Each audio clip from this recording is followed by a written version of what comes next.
Uang gaji habis terus? Ini 5 kebocoran keuangan yang gak kamu sadar. Pernah gak sih? Kamu merasa gaji baru masuk tapi secepat kilat langsung habis? Padahal kalau dipikir-pikir, kamu gak beli barang mewah, gak liburan, dan gak foya-foya juga. Lalu, kemana perginya uang itu? Kalau kamu sering mengalami hal ini, bisa jadi kamu sedang mengalami kebocoran keuangan, alias pengeluaran kecil yang sering dianggap sepele, tapi lama-lama bikin dompet jebol. Nah, berikut ini adalah 5 kebocoran keuangan paling umum yang sering gak kita sadari, tapi efeknya nyata banget. 1. Langganan yang gak dipakai, langganan streaming film, musik, aplikasi belajar, atau bahkan keanggotaan game. Semua terlihat murah saat mendaftar 49.000 per bulan. 89.000 per bulan. Tapi pernah gak kamu hitung totalnya? Kalau kamu langganan 3-4 layanan yang gak kamu pakai secara rutin, bisa-bisa kamu buang 200.000 sampai 500.000 tiap bulan untuk sesuatu yang gak kamu manfaatkan. Tips, audit langgananmu setiap 2 hingga 3 bulan sekali. Unsubscribe yang gak kamu pakai atau pakai sistem berbagi langganan yang sah. 2. Jajan dan ngopi kecil tapi sering. Beli kopi kekinian 25.000, cemilan di minimarket 10.000, parkir 2.000.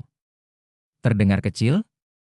Tapi kalau dilakukan hampir tiap hari, totalnya bisa lebih dari 1 juta rupiah per bulan. Itu belum termasuk biaya makan di luar yang juga makin sering dianggap normal. Tips, bawa bekal. Tentukan anggaran harian, dan sesekali ganti kebiasaan jajan dengan masak sendiri atau bawa tumbler kopi dari rumah. 3. Top up e-wallet berlebihan. Zaman sekarang, transaksi digital memang praktis. Tapi disitulah jebakannya. Kita jadi lebih mudah top up 50.000, 100.000 dan gak terasa sudah habis ratusan ribu.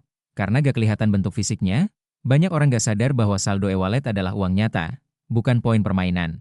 Tipsnya, batasi top up e-wallet maksimal per minggu. Gunakan satu dompet digital utama agar lebih terkontrol. 4. Belanja karena diskon, bukan karena butuh.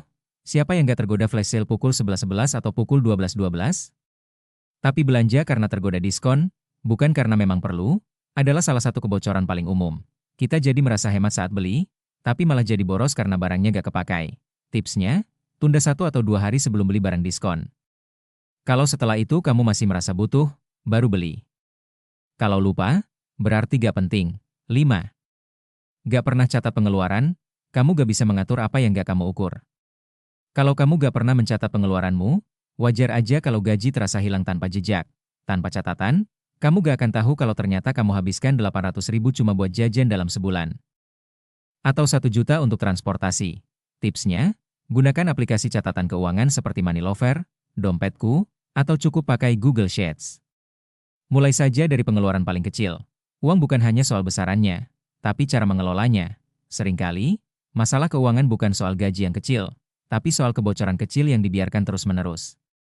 Dan kabar baiknya, semua kebocoran ini bisa kamu perbaiki kalau kamu mulai sadar dan disiplin dari sekarang. Mulailah dari hal kecil, catat pengeluaran harianmu selama 30 hari. Kamu akan kaget melihat kemana uangmu benar-benar pergi. Sudah pernah mengalami salah satu kebocoran yang sudah aku sebutin sebelumnya?